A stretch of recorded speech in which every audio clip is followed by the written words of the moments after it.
Okay. Assalamualaikum warahmatullahi wabarakatuh. Pada hari ini, saya dan ahli kumpulan akan melakukan pembentangan tentang perbandingan tokoh di antara Zainal Abidin bin Ahmad, iaitu lebih dikenali sebagai Zabah, dan Syed Muhammad Nakib Al-Atas. Saya Nurul Aisyah Umairah akan menerangkan tentang latar belakang Syed Muhammad Nakib Al-Atas. Okay, Muhammad Nakib Ibnu Ali Ibnu Abdullah Ibnu Muhsin Al-Atas merupakan nama sebenar bagi Syed Muhammad Nakib Al-Atas dan secara mesranya lagi lebih dikenali sebagai Al-Atas. Beliau mempunyai susu galuh keturunan Arab sebelah bapaknya iaitu Ahlul Al-Bait. Syed Muhammad Nakib Al-Atas lahir di Jawa Barat, Bogor pada 5 September 1931. Walau bagaimanapun, beliau mempunyai lebih ramai kaum kerabat di tanah Melayu berbanding negara kelahirannya sendiri kerana dibesarkan di Johor, dan jika dilihat dari sudut dasarnya, beliau berasal dari keluarga elit di alam Melayu. Beliau juga merupakan anak kedua daripada 3 adik-beradik. Bapanya iaitu Ali Ibnu Abdullah Muhsin Al-Atas berasal daripada Johor, telah berkahwin dengan ibunya Sharifah Rakuan Al-Aidarus yang berketurunan Ningrat Sunda yang asalnya daripada Bogor, Jawa Barat.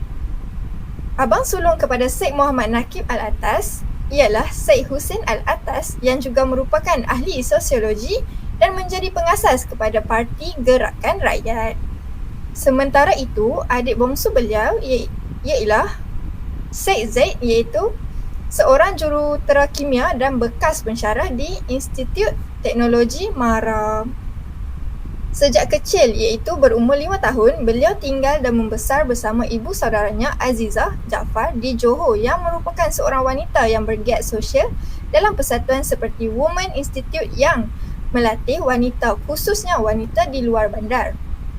Pada tahun 1946, Syed Muhammad Nakib Al-Atas mula membesar dengan bapa saudaranya pula, iaitu Ungku Abdul Aziz bin Ungku Abdul Majid yang pada waktu tersebut merupakan Menteri Besar Johor yang ke-6. Seterusnya, beliau tinggal bersama Datuk On bin Jaafar. Bapa saudara beliau juga yang memegang jawatan sebagai Menteri Besar Johor yang ke-7. Syed Muhammad Nakib Al-Atas telah berkahwin bersama pasangannya iaitu Latifah Al-Atas atau nama aslinya Moira Maureen O'Shea pada tahun 1961 ketika beliau berumur 30 tahun. Pasangan ini dikurniakan 4 orang cahaya mata iaitu 2 orang lelaki dan 2 orang perempuan. Anak sulung beliau merupakan anak perempuan yang bernama Sharifah Faizah Al-Atas, diikuti anak lelaki kedua Muhammad Ali Taufik Al-Atas. Anak ketiga dan anak keempat ialah perempuan dan lelaki juga, iaitu Sharifah Shifa Al-Atas dan Syed Haidar Al-Atas. Berikut merupakan silsilah latar belakang Syed Muhammad Nakib Al-Atas. Seterusnya, bagi idea dan pemikiran Syed Muhammad Nakib Al-Atas ialah kurikulum pendidikan Islam. Pendapat Syed Muhammad Nakib Al-Atas bahawa struktur ilmu dan kurikulum pendidikan Islam harus menggambarkan manusia dan fitrahnya yang wajib dilaksanakan di peringkat universiti. Ini kerana menurut Al-Atas, universiti adalah cerminan sistematisasi tahap tertinggi, maka rumusan kandungannya perlu didahulukan. Sewajarnya, kurikulum diambil daripada sifat diri manusia iaitu aspek fizikal yang berkaitan dengan ilmu sains, fizikal dan teknikal atau fardu kifayah. Aspek atau dimensi ilmu teras fardu ain digunakan sebagai nilai asas ataupun core values untuk membangunkan dimensi selanjutnya yang merangkumi aspek saintifik, aspek kemahiran hidup dan juga aspek lain. Jika aspek keilmuan dikembangkan berdasarkan aspek keilmuan teras, maka sains di sini menjadi medium untuk memahami dan menghayati Tuhan dalam bentuk tingkah laku empirikal dalam tunduk dalam segala peraturan Allah Subhanahu Wa Taala. Seterusnya, idea dan pemikiran Al-Atas ialah epistemologi Islam. Pada pandangan Al-Atas, kemerosotan sains Islam terutamanya berkaitan dengan epistemologi.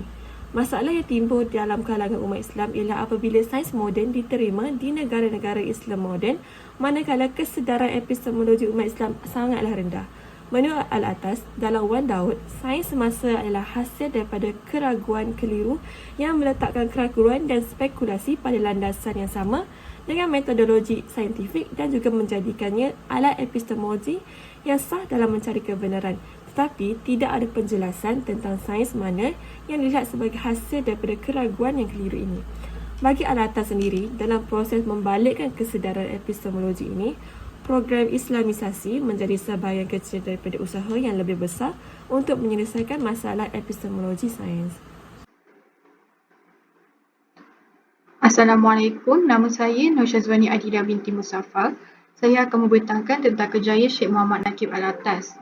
Syekh Muhammad Nakib Alatas merupakan asal daripada Indonesia, namun beliau telah menghabiskan akademik dan kerjayaannya di Malaysia selepas menamatkan pendidikan menengahnya. Beliau menyertai Regimen Askar Melayu sebagai pegawai kadet dan dipilih melanjutkan pelajaran di Eton Hall, Chester, England. Dan kemudian di Akademi Tentera Diraja Sandhurst antara 1952 dan 1955. Selepas beliau pulang ke Tanah Melayu, beliau telah ditugaskan sebagai pegawai regimen kepada Askar Melayu, namun ia tidak bertahan lama kerana cintanya atas ilmu mendorong atas sukarela meletakkan jawatan. Beliau telah memulakan kerjaya akademik pertamanya sebagai pensyarah. Penulisan karya sastra pertamanya Rangkaian Rubaiyah dan sebuah buku yang bertajuk Beberapa Aspek Tasawuf yang Difahami dan Diamalkan oleh Orang Melayu. Beliau kemudian melanjutkan pelajarannya di School of Oriental dan African Studies of University of London, di mana beliau berpeluang bekerja dengan Dr. Martin Lynch dan Profesor A.J. Arbery di University of Cambridge. Pada tahun 1964 sehingga tahun 1969, beliau telah menjadi pensyarah kanan dalam kesusastraan Islam Melayu Klasik di Universiti Malaya. Beliau turut dilantik sebagai Ketua Bahagian Sastra di Jabatan Pengajar Melayu semasa di Universiti Malaya juga pada tahun 1968. Syekh Muhammad Nakib Alatas turut menjadi Dekan Fakulti Kesenian dari tahun 1969 sehingga tahun 1970 dan pada tahun 1970 beliau menjadi salah seorang pengasas Universiti Kebangsaan Malaysia. Pada tahun 1987 sehingga tahun 2003 beliau telah dilantik sebagai pengarah International Institute of Islamic Thought and Civilization (ISTEC). Sir Hamilton Gibb dari England dan Toshiko Isuzu dari Jepun merupakan guru beliau dari kalangan orientalis dan sarjana Jepun yang terkenal. Syekh Muhammad Nakib Alatas berada di Pusat Pengajar Oriental dan Afrika. Universiti London bekerja dengan ramai orientalis terkemuka seperti A.J. Avery, Richard Winsett dan Martin Lynch. Beliau telah menulis puluhan buah buku dan monogram mengenai Islam yang berkaitan dengan metafizik, sastra, teologi, falsafah, agama, sejarah dan peradaban, dan lebih daripada 400 artikel. Buku-bukunya juga telah diterjemahkan kepada 522 bahasa lain seperti bahasa Arab, Indonesia, Parsi, Turki, Urdu, Malayalam, Perancis, Jerman dan sebagainya. Seterusnya saya akan beri kepada Alisha. Syed Muhammad Nakib Alatas telah menghasilkan pelbagai jenis karya yang terkemuka. Antara karya yang boleh saya ungkapkan di sini adalah pertama, Rangkaian Rubuiyat Dewan Bahasa dan Pustaka tahun 1959, Raniri and the Wujudiah of 17th Century Aceh, Monograph of the Royal Asiatic Society, Cabang Malaysia, number 111, Singapura, 1966, dan The Correct Date of the Terengganu Inscription, Museum Negara Kuala Lumpur, 1970. Ini adalah merupakan list karya-karya beliau. Seterusnya, saya, Muhammad Husaini bin Muhammad Rasli akan menerangkan latar belakang tokoh Zabah. Zainal Abidin bin Ahmad dilahirkan pada 16 September 1895 di Kampung Bukit Kerdas, Jempol Batu Kikir, Negeri Sembilan. Zabah merupakan anak sulung diikuti dua adiknya iaitu Muhammad Yusof dan Siti Hawa. Adik tirinya bernama Khadijah. Beliau merupakan salah seorang anak kampung yang berjaya meletakkan dirinya sebagai seorang tokoh yang terkemuka dalam sejarah Malaysia. Zabah memiliki kecemerlangan peribadi iaitu ketajaman pemikiran, kesungguhan dan keberanian, di samping memiliki ciri-ciri seorang tabah, bersemangat patriotik dan kental dalam setiap perjuangannya. Sifatnya yang gemar membaca, menulis dan mengarang telah menjadikan beliau berjaya dalam kerjayanya. Keluarganya sebelah bapa berketurunan Bugis yang terkemuka dan Kepulauan Riau dan berkedudukan tinggi dalam masyarakat Bugis di Linggi. Kedudukan ekonomi keluarga Zabah bolehlah dikatakan berada lantaran kegigihan ayahnya bekerja dalam beberapa pekerjaan yang diceburi. Bapanya Ahmad Ibrahim adalah insan yang mementingkan agama dan pendidikan.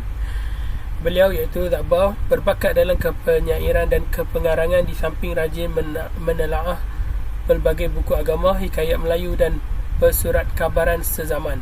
Beliau juga merupakan satu-satunya penduduk kampung yang tahu membaca dan menulis huruf Melayu yang tidak berbaris serta berpengetahuan dalam agama.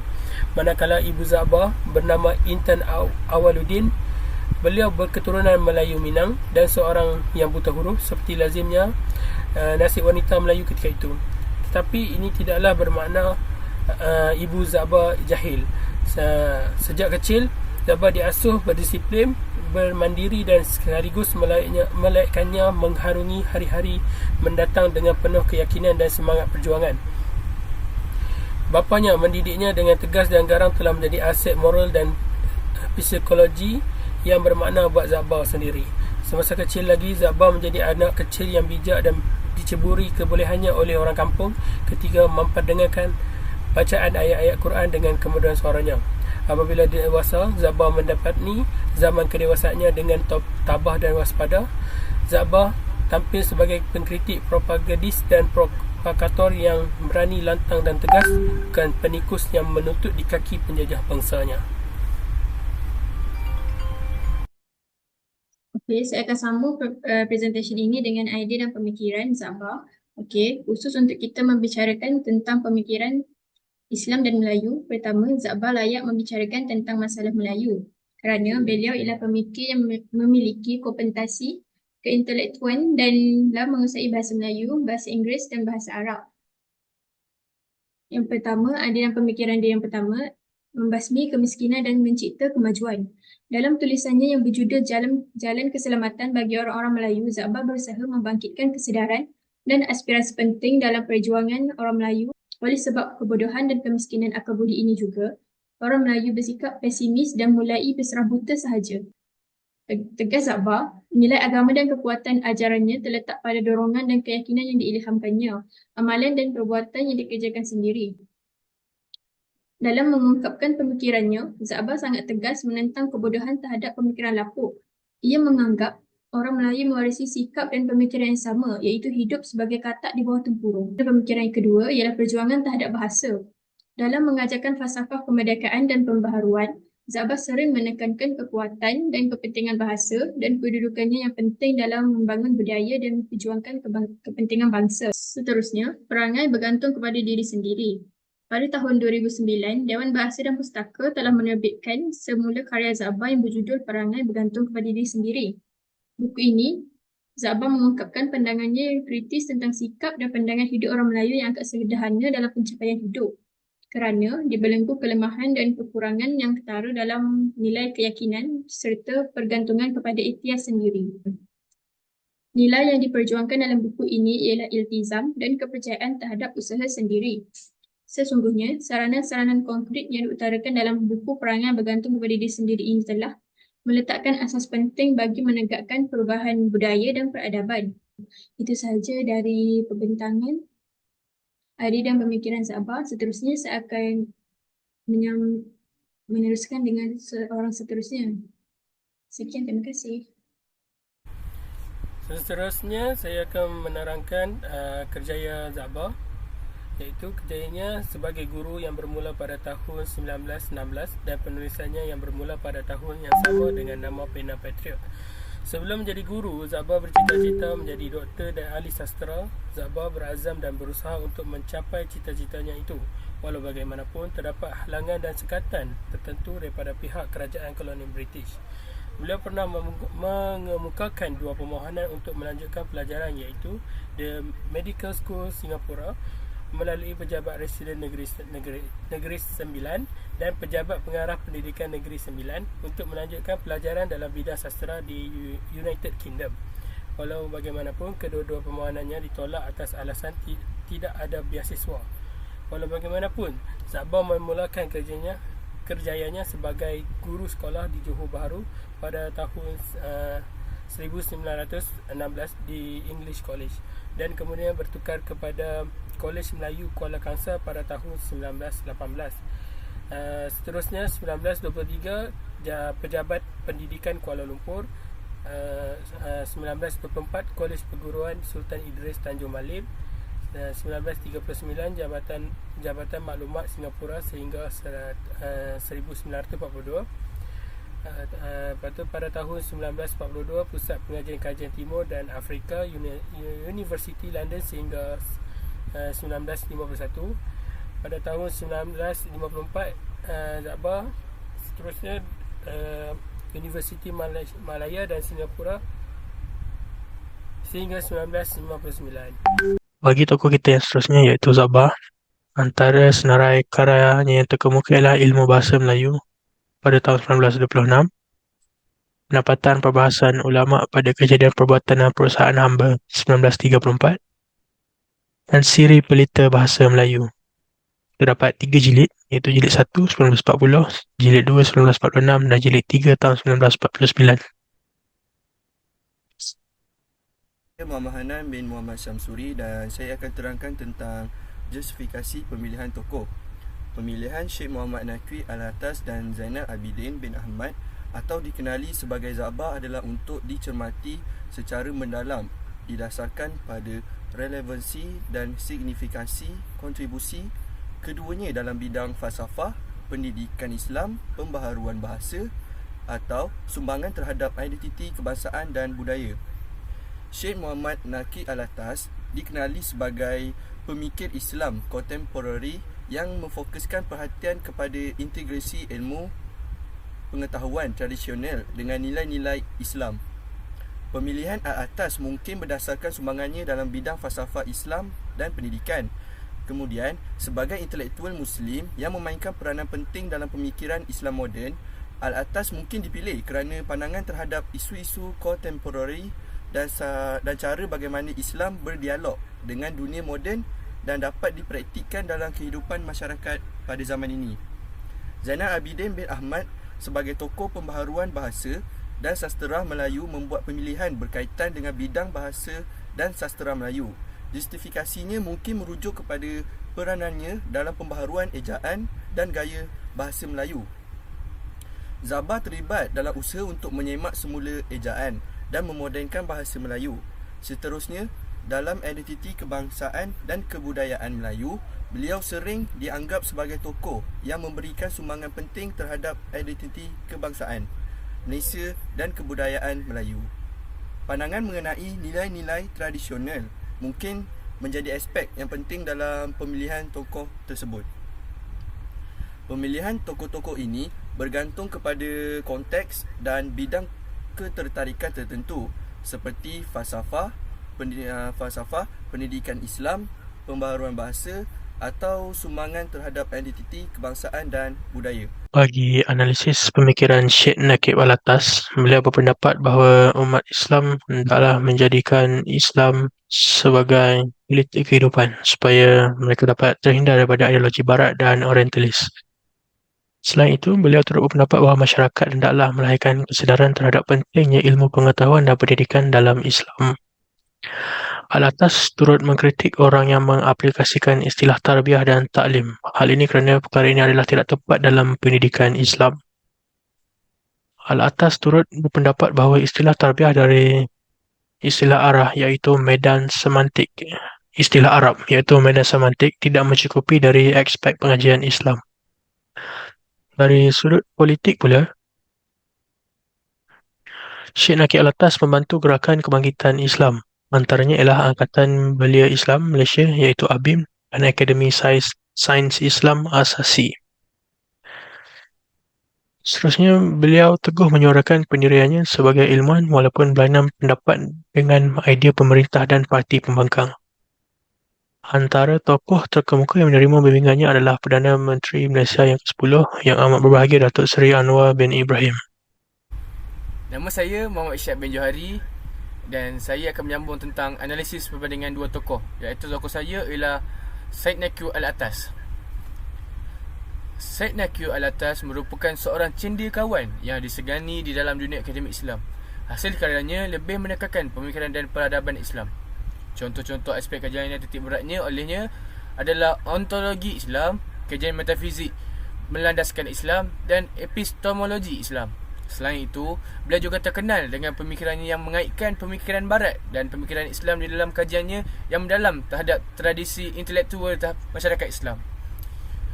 Sehubungan dengan itu, Alatas lebih menjurus kepada penggunaan logik deduktif dalam karya-karya yang dihasilkannya.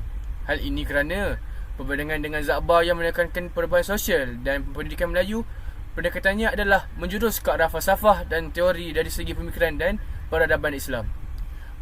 Berdasarkan kesimpulan dan pernyataan umum dari akademik dan falsafah Islam, beliau akan memberi pandangan dan pendapat serta kesimpulan melalui pemikiran dan kajian falsafah yang dilakukannya. Sekian, terima kasih. Assalamualaikum warahmatullahi wabarakatuh. Saya Zulkifli Hakim yang pendidik dan knowledge C3 bersama satu titik. Ini saya ingin membedakan tentang analisis pemikiran tokoh, iaitu tokoh yang Ali bin Ahmad, iaitu Za'bar. Pemikiran yang pertama ialah dari sudut bahasa dan pendidikan. Za'bar atau Abidin bin Ahmad merupakan seorang intelektual dan nasionalis Melayu yang terkemuka dari Malaysia. Pemikirannya sangat berkaitan dengan pendekatan kesesastraan dan budaya Melayu pada awal abad ke-20. Za'bar menekankan pentingnya pendidikan, bahasa dan sastra dalam membentuk identiti Melayu. Karya-karyanya seperti Nawai Salina dan sumbangannya dalam pemantauan bangsa menunjukkan dedikasi terhadap pemeliharaan dan kemajuan Melayu. Selain itu, dia memainkan peranan dalam mempromosi Islam dan perpaduan di kalangan Melayu. Menganalisis pemikiran Za'bar melibatkan pemerhatian terhadap pandangannya mengenai identiti, pendidikan, bahasa dan sosial Melayu dalam pemikirannya yang kedua ialah dari sudut politik. Dari segi politik, Za'bar melakukan pemikiran melalui tulisan pemerintahan kolonial metode itu.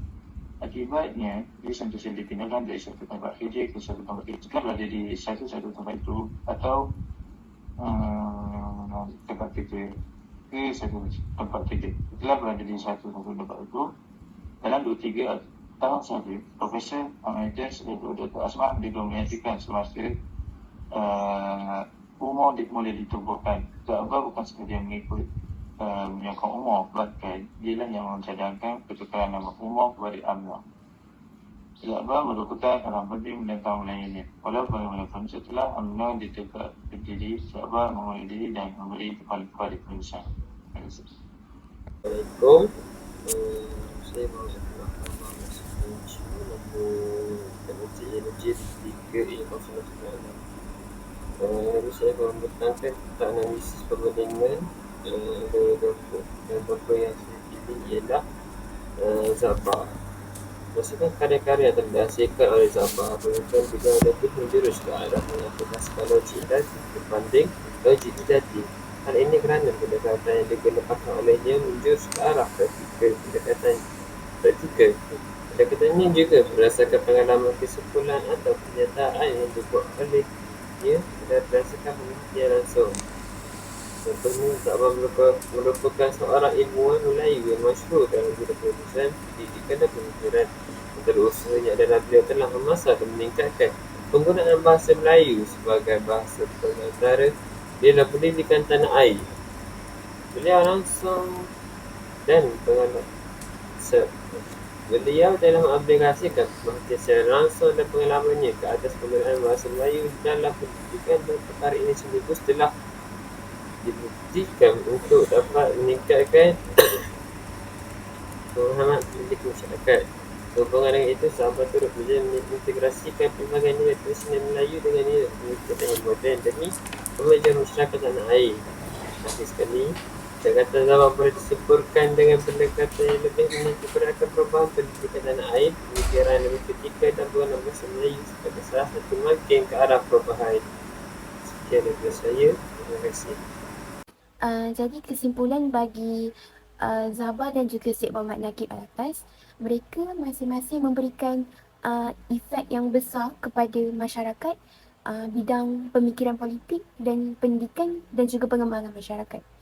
Jadinya pada pendapat kami, Za'bar ni seorang ilmuwan yang sering menekankan kepentingan bahasa dan pendidikan. Manakala Syed Muhammad Naqib Alatas, dia lebih memberikan komitmen kepada pendidikan Islam dan juga tasawuf falsafah. Jadinya kedua tokoh ini memiliki persamaan yang sama, iaitu mereka mempunyai tujuan yang sama, iaitu untuk mencapai kesejahteraan masyarakat. Kedua-duanya konsisten dalam membentuk masyarakat yang stabil dan harmonis. Itu tujuan mereka. Tapi cara mereka mencapai matlamat mereka itu adalah dengan cara yang berbeza. Kerana Zabah mempunyai caranya dan juga Syed Muhammad Naqib Alatas juga mempunyai caranya. Contohnya untuk Zabah, Zabah ni dia adalah ahli falsafah. Jadinya dia lebih menekankan kepada bahasa Melayu, bahasa Inggeris dan juga bahasa Arab untuk mencapai pandangan yang bersifat universal. Jadi dia lebih kepada bahasa dan dia juga mahir dalam bab bahasa. Manakala untuk Syed Muhammad Naqib Alatas, dia lebih mementingkan ilmu sains fizikal dan juga fardu kifayah dalam konteks Malaysia yang khusus. Jadi itu adalah perbezaan mereka berdua untuk mencapai matlamat yang sama. Melalui analisis kami, mereka mempunyai perbezaan dan juga persamaan.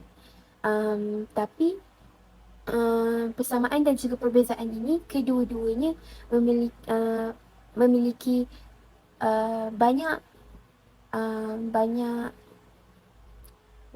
banyak kekayaan dan juga banyak idea yang datang daripada mereka untuk disumbangkan kepada masyarakat bagi menjamin perkembangan sosial dan juga politik. Jadi sekian, terima kasih daripada kumpulan kami.